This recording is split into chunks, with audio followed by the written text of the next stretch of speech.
Already నేను మీకు last వీడియోలో స్టాండర్డ్ బుక్స్ ఏం ప్రిపేర్ అవ్వాలి, ఎస్ఐ కానిస్టేబుల్ అనే దాని గురించి చెప్పాను. తర్వాత మీరు సబ్జెక్ట్ వైజ్ ప్రిపరేషన్ ఎలా చేయాలి అనే దానికి ముందు ప్రతి యాస్పిరెంట్ దగ్గర ఉండాల్సింది ఏంటంటే సిలబస్ బ్లూ ప్రింట్ అనమాట. అంటే మీ దగ్గర ఒక సిలబస్ కాపీ ఉండాలి, ఎస్ఐ సిలబస్ ఏంది, కానిస్టేబుల్ సిలబస్ ఏంది అని. అది నేను స్క్రీన్ మీద ఇస్తాను, స్క్రీన్ షాట్ తీసుకోండి. తర్వాత మళ్ళీ మీకు ఇంకోటి ఇంపార్టెంట్ ఏంటంటే సబ్జెక్ట్ వైజ్ బ్లూ ప్రింట్ ఉండాలన్నమాట. అంటే హిస్టరీలో ఎన్ని మార్కులు వస్తున్నాయి, పాలిటీలో ఎన్ని మార్కులు వస్తున్నాయి, జాగ్రఫీలో ఎన్ని వస్తున్నాయి, అర్థమెటిక్లో ఎన్ని వస్తున్నాయి, రీజనింగ్లో ఎన్ని, ఇంగ్లీష్లో ఎన్ని, ఇలా అని చెప్పి మీ దగ్గర ఒకటి ఐడియా ఉంటే ఎక్కువ మార్క్స్ ఫస్ట్ ఏ సబ్జెక్ట్స్ వస్తున్నాయి దాన్ని బట్టి మీరు ప్రియారిటీ ఆర్డర్ ఇచ్చుకుంటా. ఓవరాల్గా అన్ని సబ్జెక్టులు అయితే చదవాలి, కానీ ఏ సబ్జెక్ట్కి ఎన్ని మార్క్స్ ఉన్నాయని తెలిస్తే సబ్జెక్ట్ వైజ్ ఏది ఇంపార్టెంట్, ఏది ఫస్ట్ కంప్లీట్ చేసుకోవాలి అని ప్రియారిటీ ఇవ్వాలన్నమాట. అందుకని ఇది ఒక అవగాహన కోసం మాత్రమే, కానీ గవర్నమెంట్లో ఖచ్చితంగా ఇన్నే మార్కులు రావాలని చెప్పి ఎక్కడా రూల్ ఉండదు. కానీ ఇదేంటంటే మన దగ్గర ఉంటే మనకు ఒక మంచిది అవగాహన కోసం. కాబట్టి నేను last year notifications, previous year notifications చూసి మీకు ఒకటి తయారు చేశాను బ్లూ ప్రింట్. ఎస్ఐకి ఎన్ని మార్కులు అడుగుతున్నారు, కానిస్టేబుల్కి ఎన్ని మార్కులు అడుగుతున్నారు, ఎస్ఐలో AP SI, Telangana SI, AP constable, Telangana SI. కాబట్టి దీన్ని ప్రతి ఒక్కరు మీ దగ్గర స్క్రీన్ షాట్ తీసి పెట్టుకోండి. మళ్ళీ మీ మైండ్ సెట్లో ఎలా ఉండాలంటే ఏదో 2 సబ్జెక్టులు చదివేసుకుందాం, ప్రిలిమ్స్ క్వాలిఫై అయిపోతాం అనే మైండ్ సెట్ తీసేయండి. ప్రిలిమ్స్ క్వాలిఫై అయితే ఎప్పుడు జాబ్ రాదు. ఎప్పుడైనా మీరు ఫైనల్లో మెరిట్ తెచ్చుకుంటేనే, ఈ కాలంలో 60 మార్కులు 80 మార్కులు అనేది ఎవరైనా తెచ్చుకుంటారు. ఫైనల్గా జాబ్ రావడానికి మంచి మార్క్స్ రావాలి, వాళ్ళకే జాబ్ వస్తుంది. ఈ బ్లూ ప్రింట్ ద్వారా మీకు ఉపయోగం ఏంటంటే ప్రియారిటీ ఏ సబ్జెక్ట్స్ ముందు చదువుకుని వెళ్తే మీకు మంచి స్కోర్ చేయడానికి ఉంటుంది అన్నమాట. కాబట్టి నేను ఇవన్నీ ఇప్పుడు మనం సబ్జెక్ట్ వైజ్ మార్క్స్ విషయానికి వస్తే Andhra Pradesh sub inspector subject wise marks first మనకి పేపర్ అర్థమెటిక్ రీజనింగ్ ఉంటుంది. లాస్ట్ టైము అర్థమెటిక్ 126 మార్కులకు ఇచ్చారు, రీజనింగ్ 74 మార్కులు ఇచ్చారు. మీరు అర్థమెటిక్ రీజనింగ్ ఎలా ప్రిపేర్ అవ్వాలి అనే దాని గురించి నేను కంప్లీట్గా 2 వీడియోస్ చేస్తున్నాను, నా ఛానల్లో చెక్ చేయండి. సైడ్ నేను లింకులు కూడా ఇస్తాను, అవి చూడండి. తర్వాత జనరల్ స్టడీస్ 200 మార్కులు ఉంటుంది కదా, హిస్టరీ 30 మార్కులు, దాంట్లో ఏపీ హిస్టరీ 5 నుంచి 7 మార్కులు దాకిస్తున్నాడు, పాలిటీ 30, జాగ్రఫీ 30, ఎకానమీ 20, సైన్స్ 40, సైన్స్లో biology 20, physics 10, chemistry 10, current affairs 50. అంటే ఈ ఎగ్జాక్ట్గా ఇయనే కాదు, కొంచెం 5-10 మార్కులు అటు ఇటు అవ్వచ్చు. తర్వాత Andhra Pradesh constable subject wise marks English 30, arithmetic 25, reasoning 20, history 30 నుంచి 35 మార్కులు, ఏపీ హిస్టరీ వచ్చి 5 నుంచి 7 మార్కులు, పాలిటీ 15 మార్కులు, జాగ్రఫీ 11 మార్కులు, ఎకానమీ 10, సైన్స్ 30, సైన్స్లో biology 13, physics 9, chemistry 8, current affairs 25 నుంచి 30 మార్కులు ఇస్తున్నాడు. ఇంకా ఇది ఏపీకి సంబంధించి. ఇంకా తెలంగాణ విషయానికి వస్తే sub inspector last time arithmetic నుంచి 92 మార్కులు, రీజనింగ్ నుంచి 108 మార్కులు ఇచ్చారు. ఇంకా జనరల్ స్టడీస్ విషయానికి వస్తే హిస్టరీ, ఇండియన్ హిస్టరీ 29 నుంచి 34 మార్కులు, తెలంగాణ మూమెంట్ అంటే తెలంగాణ ఉద్యమ చరిత్ర 24 నుంచి 31 క్వశ్చన్లు, పాలిటీ 18 నుంచి 22, జాగ్రఫీ 32 నుంచి 48 క్వశ్చన్లు. లాస్ట్ టైం అయితే ఎక్కువ వరల్డ్ జాగ్రఫీ కూడా ఇచ్చారు, 10 to 15 క్వశ్చన్స్ వరల్డ్ జాగ్రఫీ నుంచి కూడా కవర్ చేశారనమాట. అంటే ఇది ఎట్లాగైనా ఇవ్వచ్చు మీకు, ఈ సబ్జెక్ట్ నుంచి ఎక్కువ తక్కువ అని ఉండదు, ఇది ఒక ప్రామాణికమే. తర్వాత ఎకానమీ నుంచి 18 నుంచి 19 మార్కులు, సైన్స్ నుంచి 20 నుంచి 29 మార్కులు, కరెంట్ అఫైర్స్ 27, 28, ఎథిక్స్ 10 మార్కులకు ఇచ్చారు. ఇది ఎస్ఐ గురించి. తెలంగాణ కానిస్టేబుల్ విషయానికి వస్తే English 25, arithmetic 25, reasoning 20, history 22, polity 11, geography 12, economy 11. Telangana history వచ్చి 2016లో 18 క్వశ్చన్లు అడిగారు, 2019లో 10 క్వశ్చన్లు అడిగారు, 2023లో 5 క్వశ్చన్లు అడిగారు.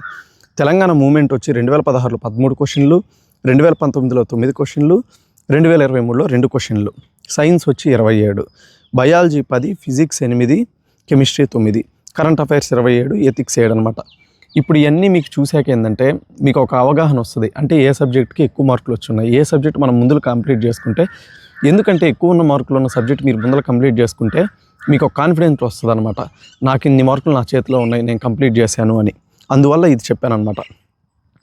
ఇప్పుడు మీకు దీన్ని చూసాక ఏమనిపిస్తుంది అంటే, ఇవన్నీ చెప్పాను కదా, మీరు ఎస్ఐ ప్రిపేర్ అయ్యే వాళ్ళు అయితే అర్థమెటిక్ రీజనింగ్ అయితే ప్రతిరోజు ప్రిపేర్ అవుతుండాలి.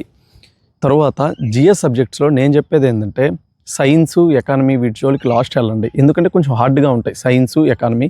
హార్డ్ అంటే హార్డ్ ఏం కాదు, సైన్స్ హార్డ్గా ఉంటుంది, ఎకానమీ కొంచెం ఈజీ ఉన్న కరెంట్తో లింక్ అయ్యి ఉంటుంది.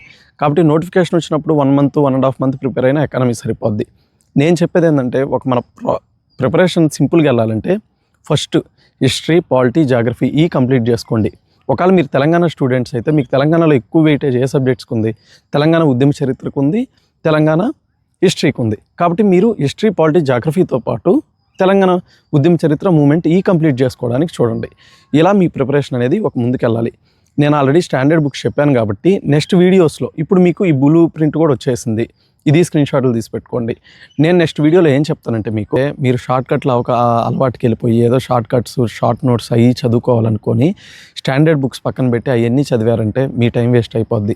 ఇప్పుడల్లా మీకు అర్థం కాదు. ఎందుకంటే మార్కెట్లో ఒక్కసారి ఈ నోటిఫికేషన్ పోయింది అంటే మళ్ళీ 4 ఏళ్ల దాకా ఈ నోటిఫికేషన్లు ఉండవు. అప్పుడు లోపల మీ ఏజ్ అయిపోద్ది. మీరు చేసే చిన్న మిస్టేక్ వల్ల మీరు జాబే కోల్పోతారనమాట. కాబట్టి ఏ చెత్త అంటే ఆ చెత్త వినకుండా ఒక మంచి స్టాండర్డ్ బుక్స్ తీసుకొని, ఇంకా నోటిఫికేషన్ రాలేదు కాబట్టి నోటిఫికేషన్ వచ్చేదానికి టైం పట్టుద్ది, నోటిఫికేషన్ కంప్లీట్ అవ్వడానికి టైం పట్టుద్ది. కాబట్టి మీరు ప్రతి ఒక్కరూ మంచిగా స్టాండర్డ్ బుక్స్ తీసుకొని చదవండి. స్టాండర్డ్ బుక్స్లో కూడా లేటెస్ట్ లేకపోతే ఏ అయితే మార్కెట్లో అవైలబుల్ ఉన్నాయో ప్రజెంట్ ఆ స్టాండర్డ్ బుక్స్ ఒక 2 తీసుకోండి. హిస్టరీ పాలిటీ దొరికితే హిస్టరీ పాలిటీ, లేకపోతే హిస్టరీ జాగ్రఫీ దొరికితే history geography. Arithmetic reasoning daily చేసుకుంటా దీనికి ఏంది మన మిగతా సబ్జెక్ట్స్ ఏంది హిస్టరీ పాలిటీ కానీ ప్యారలల్గా చదువుకుంటా అలా కంప్లీట్ చేసుకోండి. అంతేగాని అన్ని బుక్లు కొనేసాకే ప్రిపరేషన్ చేస్తాను, అన్ని బుక్స్ నా దగ్గర ఉన్నాకే చేస్తాను అనుకొని మీ టైం వేస్ట్ చేస్తే మీరే టైం కోల్పోతారు అన్నమాట. కాబట్టి నేను చెప్పేది అదే, అర్థమెటిక్ రీజనింగ్ మాత్రం నిరంతరం చేస్తూనే ఉండాలి. ఎస్ఐ అభ్యర్థులైతే కానిస్టేబుల్ అభ్యర్థులైనా చేస్తూనే ఉండాలి. ఇలా మీరు ఈ స్టాండర్డ్ బుక్స్ తీసుకొని ఇప్పుడు మళ్ళీ మీలో ఎలా ఉంటుందంటే ఈ బుక్ గొప్పదే ఆ బుక్ గొప్పదే అని చెప్పి వాళ్ళ దగ్గర చదువుతున్నారు వీళ్ళ దగ్గర ఇది చదువుతున్నారు అని కంపారిజన్స్ వస్తాయి. ఎప్పుడైతే మీరు ఈ కంపారిజన్స్ ఆపేసి మీరు నేను చెప్పిన బుక్స్ అనే కాదు, ఎవరు చెప్పిన బుక్స్ అనే కాదు, మీరు ఇప్పుడు ఈరోజు ఒక బుక్, అది శ్రీ కరీం సార్ అయినా సీనయ్ సార్ అయినా లేకపోతే జోగినాయుడు సార్ అయినా ఏ బుక్ అయినా లేకపోతే ఇంగ్లీష్ ఆథర్స్ ఎవరి అయినా ఏ అయినా సరే ఈరోజు ఒక బుక్ తీసుకున్నారు, అది మీకు స్టాండర్డ్ అనిపించింది. ఇంకా మీరు ఫైనల్ మీ ఎగ్జామ్ రాసే అయిపోయేదాకా ఎవరు ఎన్ని చెప్పినా మార్చొద్దు. ఎందుకంటే ఏ బుక్లో అయినా మ్యాటర్ అదే ఉంటుంది. 80 to 90% ఏమైనా ఎక్స్ట్రా 1-2 బిట్స్ వస్తే అది మనం మోడల్ టెస్టుల్లో ఆ ఎక్స్ట్రా 2 బిట్స్ నేర్చుకుంటాం. ఆ ఎక్స్ట్రా ఇన్ఫర్మేషన్ మీ బుక్ మీద రాసుకోవచ్చు. కాబట్టి మీరు ఒకసారి బుక్స్ ఫిక్స్ అవ్వండి, లేట్గా పర్లేదు బుక్స్ ఫిక్స్ అయ్యి మీ exam up to final exam దాకా బుక్స్ అనేది మార్చొద్దు. ఇది మాత్రం మీ మైండ్లో ఖచ్చితంగా పెట్టుకోండి. వాళ్ళు వీళ్ళు చెప్పారని డివియేట్స్ అయ్యి మళ్ళీ బుక్స్ ఏదంటే అది కొనేసుకొని బుక్స్ మాత్రం చేంజ్ చేయొద్దు. ఫైనల్ ఎగ్జామ్ దాకా ఒకే బుక్ ఉంటే మీ రివిజన్ చేసుకునేదానికి మీ మైండ్కి ఎక్కడానికి అన్నీ మంచిగా ఉపయోగపడద్దు అనమాట. Follow 1 book, revise it multiple times, అంతే. సబ్జెక్ట్ వైజ్ పాలిటీ ఎలా ప్రిపేర్ అవ్వాలి, హిస్టరీ ఎలా ప్రిపేర్ అవ్వాలి, జాగ్రఫీ ఎలా ప్రిపేర్ అవ్వాలి, సైన్స్ ఎలా ప్రిపేర్ అవ్వాలి, కరెంట్ అఫైర్స్ ఎలా ప్రిపేర్ అవ్వాలి, కరెంట్ అఫైర్స్ నోట్స్ ఎలా రాసుకోవాలి, న్యూస్ పేపర్ ఎలా ప్రిపేర్ అవ్వాలి, న్యూస్ పేపర్ నుంచి ఎలా నోట్స్ రాసుకోవాలి, తర్వాత స్టాండర్డ్ బుక్స్ చదివాక రివిజన్ ఎలా చేయాలి, నోట్స్ మేకింగ్ ఎలా చేయాలని ఈ వీడియోలు చేస్తానమాట. ఇవన్నీ అయిపోయాక గ్రౌండ్ 1600 టిప్స్ ఏంది, 100 మీటర్స్ టిప్స్ ఏంది, లాంగ్ జంప్కి ఎలా మన అప్రోచ్ ఉండాలి, ఫిట్నెస్ ఎలా మెయింటైన్ చేసుకోవాలి, డైట్ ఇవన్నీ ఎలా మెయింటైన్ చేసుకోవాలి, వెయిట్ లాస్ ఎలా అవ్వాలి, వెయిట్ పెరగడం ఎలా చేయాలి, వీటన్నిటి గురించి కంప్లీట్ ఇన్ఫర్మేషన్ నేను నా అప్కమింగ్ వీడియోస్లో ఇస్తాను ఒక సిరీస్ లాగా. అందరికి ఆల్ ద బెస్ట్, మంచిగా ప్రిపేర్ అవ్వండి. మీకు ఈ సందర్భంగా స్టాండర్డ్ బుక్స్ విషయంలో ఒక విషయం చెప్తాను, ఎప్పుడు గుర్తుపెట్టుకోండి. 100 బుక్స్ చదివే వాడితో ఎప్పుడు ప్రాబ్లం. మీకు ఈ స్టాండర్డ్ బుక్స్ గురించి ఒకటి చెప్తాను చూడండి. నువ్వు నవ్వి అక్కడ ఈ స్టాండర్డ్ బుక్స్ గురించి అట్లా ఉండు. మీకు ఇప్పుడు నువ్వు నవ్వక అక్కడ పోనా. నువ్వు ఇప్పుడు స్టాండర్డ్ బుక్స్ గురించి ఒకటి చెప్తా చూడండి. 100 బుక్కులు మీకు స్టాండర్డ్ బుక్స్ గురించి ఒక మాట చెప్తా చూడండి. ఓకే లేదు ఆగు. స్టాండర్డ్ బుక్స్ గురించి మీకు స్టాండర్డ్ బుక్స్ గురించి ఒక విషయం చెప్తా చూడండి. 100 బుక్స్ చదివినోడితో ప్రాబ్లం కాదు. ఒకే బుక్ ఎవడైతే మీకు స్టాండర్డ్ బుక్స్ గురించి ఒక విషయం చెప్తా చూడండి. ఎవడైతే మార్కెట్లో ఏంటో దొరుకుతాయని చెప్పి మీకు అట్లా ఏం కదా చెప్పేస్తా. మీకు స్టాండర్డ్ బుక్స్ గురించి ఒక విషయం చెప్తా చూడండి. నువ్వు నవ్వుకోలేరు కొద్దిలే అదే. మీకేమనిపిస్తుంది అంటే మార్కెట్లో ఏ బుక్లు వస్తే ఆ బుక్లు. మీకు స్టాండర్డ్ బుక్స్లో ఒక విషయం చెప్తా చూడండి. సరే అట్లా ఉండు, వద్దులేరా పవను, అట్లానే ఉండు. మీకు స్టాండర్డ్ బుక్స్ విషయంలో ఒక విషయం చెప్తా చూడండి. రేపు పవన్ సరే చెప్పలేదు. మీకు స్టాండర్డ్ బుక్స్ విషయంలో మీరు స్టాండర్డ్ బుక్స్ విషయంలో ఎవరైనా అందరు మార్కెట్లో ఏం చేస్తారంటే ఆ బుక్ వచ్చింది ఈ బుక్ వచ్చింది అని చెప్పి 100 బుక్స్ కొనేసుకొని ఏం చదవరు అనమాట. 100 బుక్కులు చదివేవాడితో ప్రాబ్లం కాదు. చాలా మంది ఏం చేస్తారంటే వాడి దగ్గర ఆ బుక్ ఉంది వీడి దగ్గర ఈ బుక్ ఉందని చెప్పి. స్టాండర్డ్ బుక్స్ విషయంలో మీకు ఒకటి చెప్తా చూడండి. మార్కెట్లో మీకు ఈ స్టాండర్డ్ బుక్స్ గురించి ఒకటి చెప్తా చూడండి. నువ్వు ఉంటే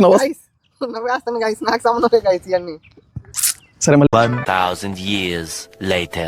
మీకు స్టాండర్డ్ బుక్ విషయంలో ఒక విషయం చెప్తా చూడండి. అందరూ వాడు చదివాడు, ఈడు చదివాడు అని చెప్పి ఏ బుక్ అంటే ఆ బుక్ మారుస్తా పోతా ఉంటారు అనమాట. 100 బుక్కులు చదివేదానికన్నా ఒక బుక్ని 100 సార్లు చదివితేనే మంచి సబ్జెక్ట్ ఉంటుంది. ఇది గుర్తుపెట్టుకోండి. అందరూ మంచిగా ప్రిపేర్ అవ్వండి. All the best.